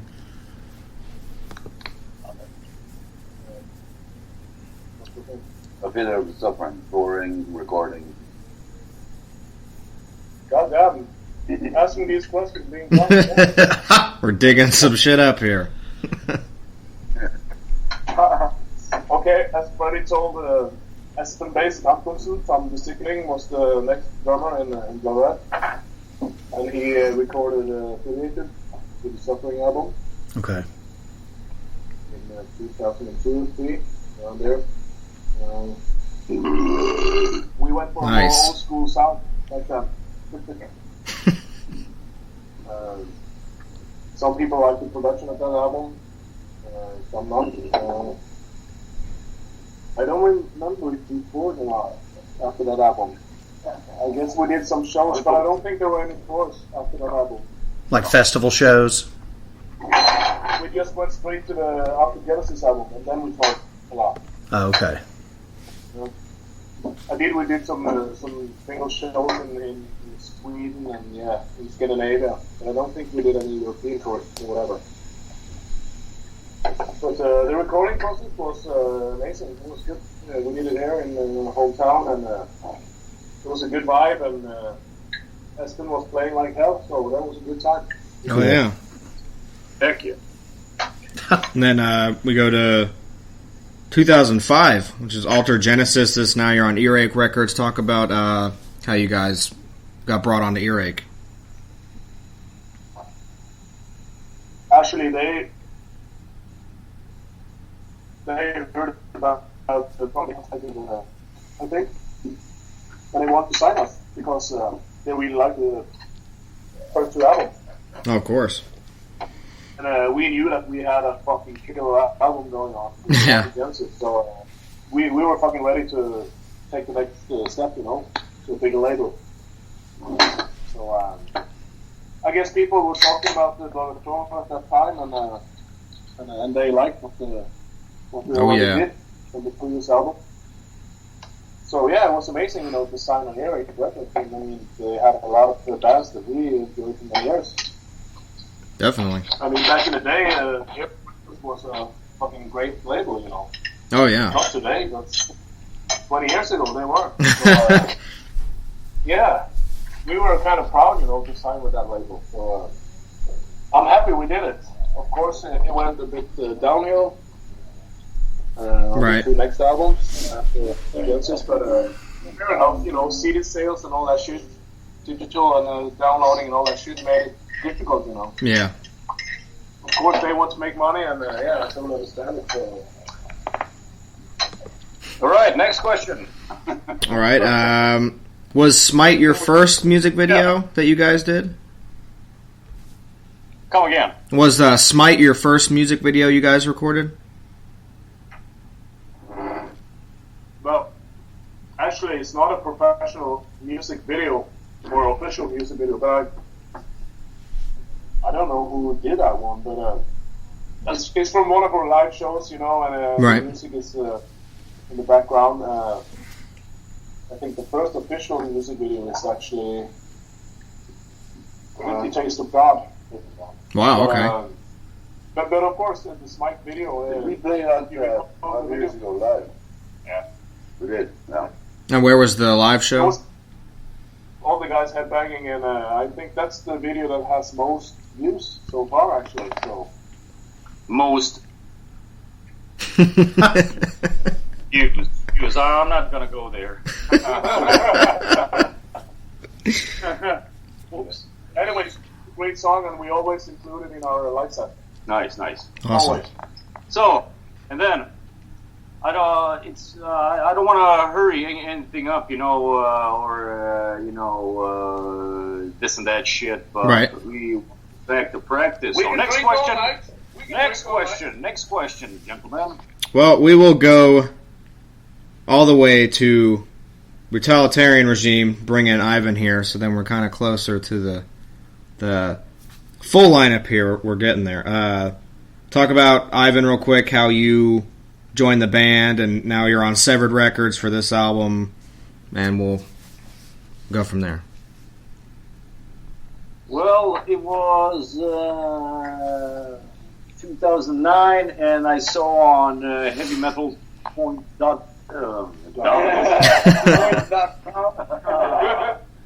Norwegian metal site. Right. Blood Red Throne. We're searching after a live guitar player. Right. Was like, I gotta check this out. Send a mail to Daniel. Came on audition. Kicked everybody's fucking ass. Rest in peace.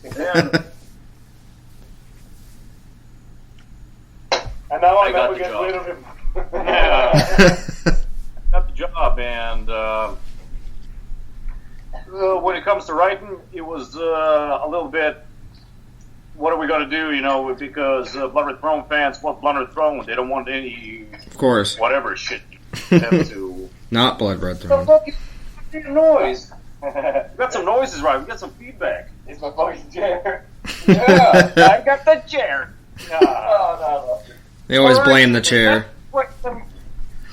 Oh, we need the whole ass, man. We need the fucking whole ass right here. And the self-titled record, 2013, you bring in Bolt and... I'm going to try to say your name right. Is it Ol or Ollie? Ula. Ula! Okay, Ula and Bolt. And the self-titled record, which I fucking love. I listen to that album quite frequently still to this day. It's one of my favorites you guys ever did. So talk about how you guys got brought in and all that real quick. There's me. Ula, you want to answer? Yeah, the self-titled album, that was great. I came in, I got to join the band a few months before Yngve, Bolt. We did a killer album. We even recorded a music video for Primitive Killing Machine. Right. You can see me with like short hair and stuff. Yeah. That's pretty crazy. Yeah. It was a very good album. Very good album. It's not the best production though. It's that's No, but, that's the sad thing. it was like the way we intended with that album was to like make a statement to people like this is Blood Red Throne, so that's why we called it Blood Red Right. Throne. No, because it was meant to be like the final, I guess if you can call it the final lineup for the band ahead, Right. Yeah, so And it was also the 15th anniversary. Yeah. So Wow. we decided to make this vinyl box, Sure. the vinyl and also And there it is right there. Perfect. Yeah, we signed on the tour. We were You're really close, hey? on tour. We ordered everything together on tour. So we were standing before the gigs. We're standing behind a trailer, packing every fucking thing, signing all the posters, packing it Sure. together, taking out of the bag all the pins and all the patches and everything, putting it in each box. And we did all the work ourselves and shipped it out from every city we were in around Europe. We just it's actually here. we Yeah, sent I got shitload of them. Oh, wow. we sent That's awesome. from the same store, so it was a really, I think- really personal project. Definitely, I was just about to say that. Definitely. All right, Nick, this is Bolt, the man with the plan. Yeah, big plans. And then now we'll go right into Union of Flesh and Machine. You guys are on Candlelight. Came out of July last year. Made both of our album of the year list. I mean, that album is fucking balls deep. It's awesome. It's a fucking asshole shredder. That's a great fucking record. I loved it. Yeah. Thank you. Made both of our lists top 5 for both of us, I'd say, for the year last year. Yeah, it's on there. I just did that fucking thing. So talk about going into that record recording, maybe Candlelight and all that stuff real quick. How you guys got that? Was like a complicated ordeal, you know, because for my sake, we started to work on the album pretty early. Right. It was supposed to be released in January last year. I was in a situation where I had too much work with the festival and everything, and I couldn't focus on being creative. And we ended up substituting me for our producer on vocals. Oh, wow. The shows with the band and everything, and I was out. But then I came back in. I did all the vocals that he created. Like I thank you for actually doing the creative process for me. You know, I copied everything from him on this record. Daniel and even was working on the songs a long time. On the vocal side, I was reading some comments yesterday actually about the vocals of this album. A lot of people like how it's so straightforward, you know. It's not much variation like the Subtitle album. But the funny behind the scenes story to why the vocals is like it is on this album, right? Is I made a home studio and I recorded the whole album during Christmas in my son's room next to us. So I did this in the evenings. I didn't want to wake up the kids on the other side of the wall. Right. And then I figured this frequency of vocals. I was talking on Facebook with my neighbor to like, can you hear this? What about I found a frequency which the kids could not hear, so I can sing all night without waking up the kids, and that's why the album is like that. Wow. That's why you record at night. Yeah. You can listen to it on Christmas. It's a Christmas record. Yeah, I think the album New Year's actually. All right. Wow. The whole thing is the controversy with death metal and the kids. So, gentlemen, last question. All right. What's the future looking like now for Blood Red Throne? You got that album dropped. It hasn't been out that incredibly long. So what do you got next? Got shows coming up or anything you'd like to plug? Yeah, we were rehearsing tonight for we're playing Blastfest, my festival, next month. Okay. First day in my city, so that's pretty cool for me. Wow. Yeah. Well, happy birthday to you. Happy birthday. Hell yeah. Thank you. And then we have we're working on a tour. We will probably be back in South America. Also, we're talking about North America now. That would be amazing. So, we have Spain and Portugal. Yeah, we have like a 6-day tour in Spain and Portugal, which is kind of cool because we never played in Spain. So yeah, you can awesome. Spain European tour. So it's pretty cool. Got a couple of festivals in the summer, still booking, and we will play as much live as we can this year, because last year. Definitely. Yeah, it's been silent. And I have all my songs written for the next album already. Perfect. So we're going to. We're going to jam on New York songs tonight. So that's awesome. Well, we're definitely looking forward to that. And start now on the fucking Facebook. We'll have this live thing going, So awesome. Just be on my fucking page, so you cool. Check it out. Yeah. Hell yeah. Robbie is just streaming the rehearsal and stuff. Perfect. I pay a ballot for you guys. Yeah. Oh yeah. Well, before you guys go, would you mind doing a media plug for the podcast? Just to say, if you guys can all do it together, it'd be great. Just say, "We are Blood Red Throne, and you are listening to the Phantasm Podcast." 1, 2, 3. We are Blood Red Throne. You listen to the Phantasm Podcast. Guys, thank you so much. Have fun. We're looking forward to hearing from you again. Thank you so much, guys. Thank you. Have a good one, man. Hey, you too, guys.